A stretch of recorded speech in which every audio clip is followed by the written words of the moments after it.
Guys, just hear me out. 60 seconds, inshallah. Many people dream of making hijrah to Medina, but they simply don't know where to begin. Questions about residency, business, accommodation, schools, and whether it's even possible can leave families feeling overwhelmed. That's exactly why we created Move to Medina. We're a relocation consultancy dedicated to helping individuals like yourselves and families relocate to the blessed city of Medina with clarity, confidence, and a structured plan. Whether you're looking to establish a business in Saudi Arabia, secure your residency pathway, find the right home, purchase property, understanding schooling, or simply need someone to guide you through every stage of the journey, we're here to help, inshallah. We've had the privilege of helping families from around the world turn their dream of hijrah into a reality. Every journey starts with one conversation. Our Hijrah Blueprint call is designed to give you a personalized roadmap based on your unique circumstances, goals, and family.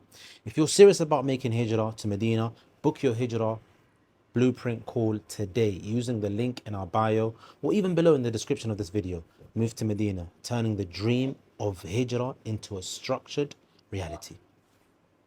Assalamu alaikum wa rahmatullahi wa barakatuh. Brothers and sisters, this video is for all those that want to know about healthcare, and inshallah I'll try and touch on job opportunities for the doctors, those that are in medicine, those that are nurses, consultants, pediatricians, and the list goes on and on and on in that field. So how it would work here in terms of healthcare, brothers and sisters, is I've got a hospital behind me right now, as you can see right there.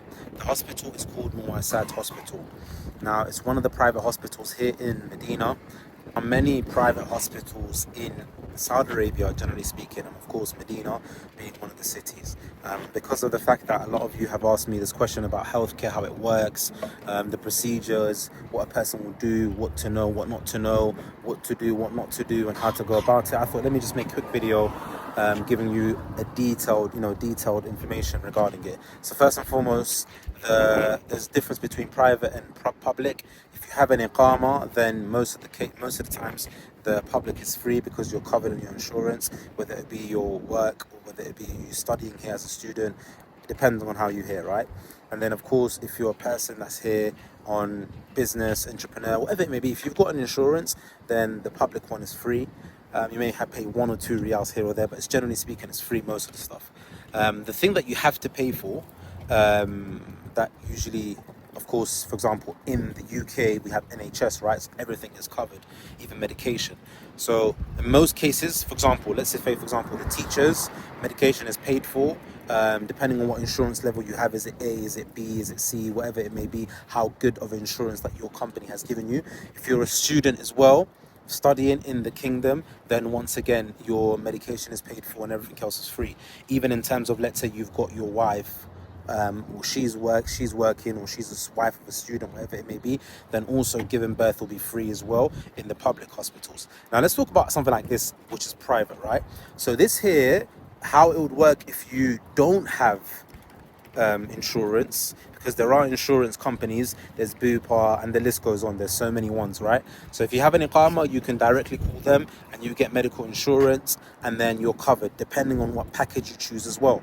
Just giving you guys an average. Once again, don't quote me on it, don't bank on it, but just like a rough estimate, average is roughly around 20,000 riyals for the whole year, £4,000, roughly around 4k, roughly British pounds, that is. And if you don't have insurance, so let's say for example I had insurance, I've got an iqama, I would come here, that's the first thing they ask for is an iqama, the first thing they ask for. And in most of these private ones, so this one here is private, it's called Muwasat Hospital, the first thing they ask you is ID, iqama, because they expect you to have an iqama.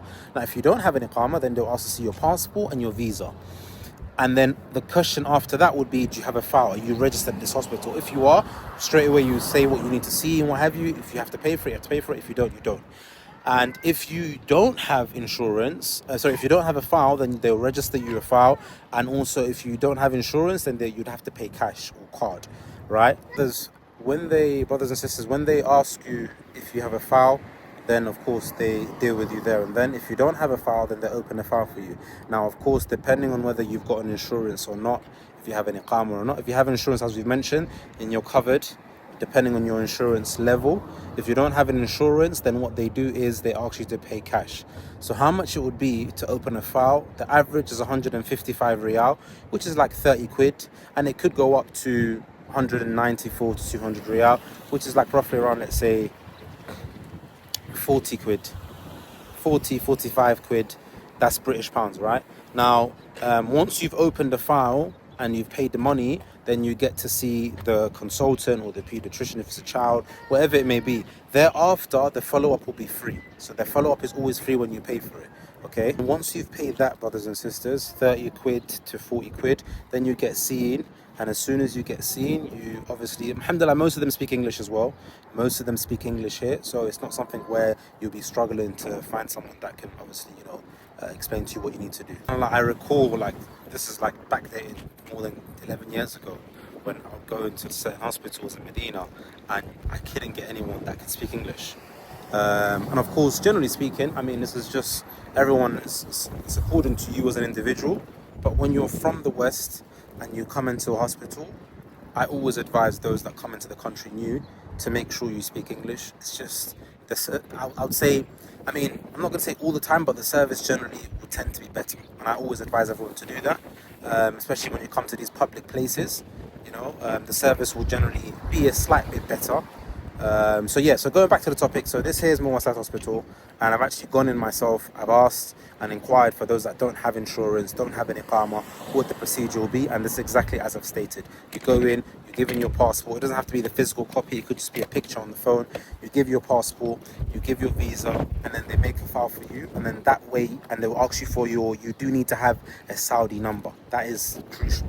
You need to have a Saudi number. So I do recommend, if you are coming to the country for a quick visit, may Allah protect us all and give us good health, but you never know when you're going to need to go see a doctor or hospital. So you always should make sure the moment you land in Saudi Arabia, you've got a local Saudi calling number, because wherever you go, that's how this country runs. Majority of the places you go to, what's your Saudi number?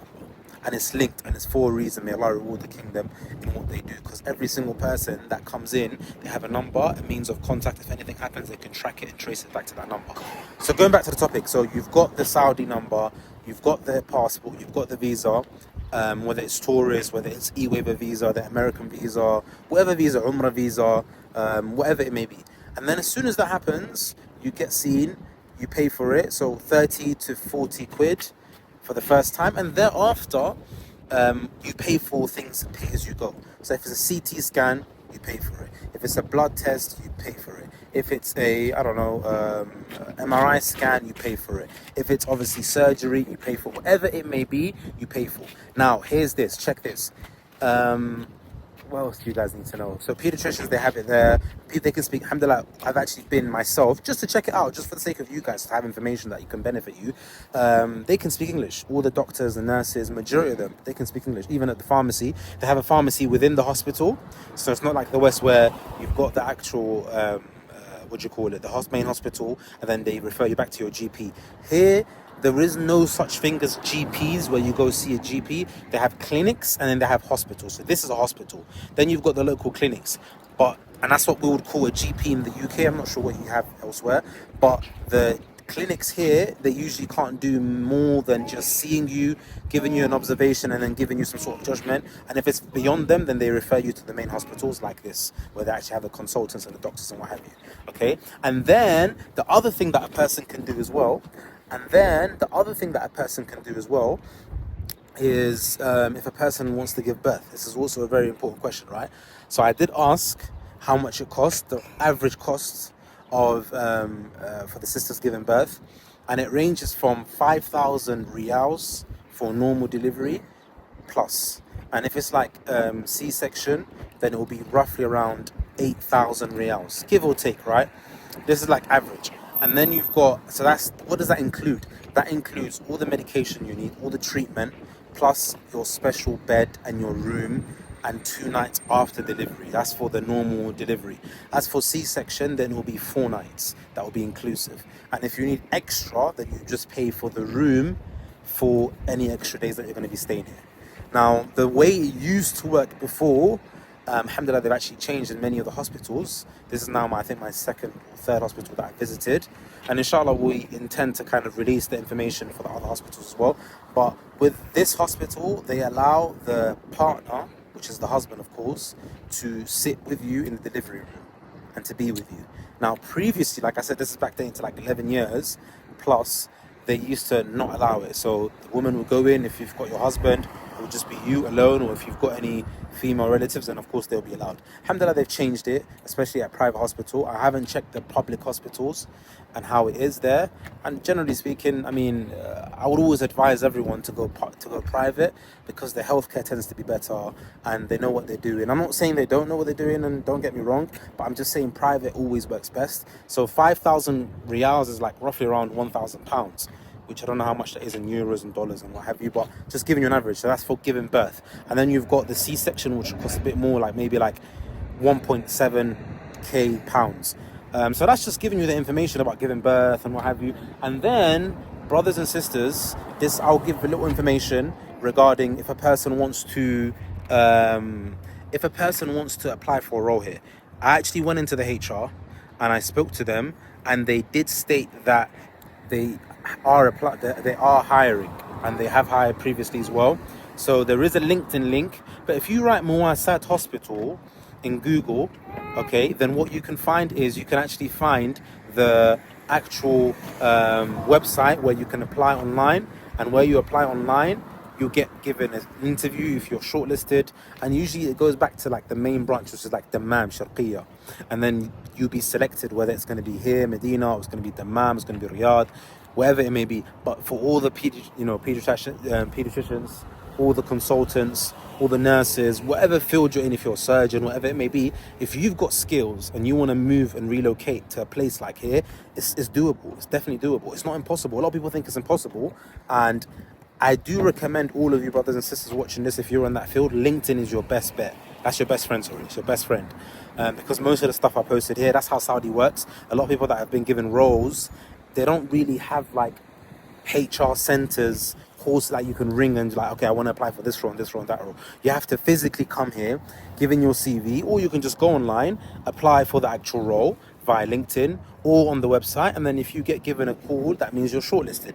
And I like I said to you, brothers and sisters, I did ask, and they said to me there are foreigners actually working in this hospital, in this branch, and there are other hospitals inshallah that we'll visit. I hope inshallah you benefited from the information. Salary wise, obviously I can't ask them because they'll be like us, you have to ask the HR. You know how things work, right, in the world. So generally speaking, salary is good. I do know that for sure, because I do know one or two individuals that worked here previously before, and their salary was really good. Working hours, it depends as well. It depends what field you're in, but generally speaking, it'll be a walk in the park for you, because your skills and experience and expertise do a massive favor to the industry you're going to be going into here, because of the fact that you all know how it is in the West to make it as a doctor or as a, whatever field you're in within medicine, and the experience that you go through and this and that.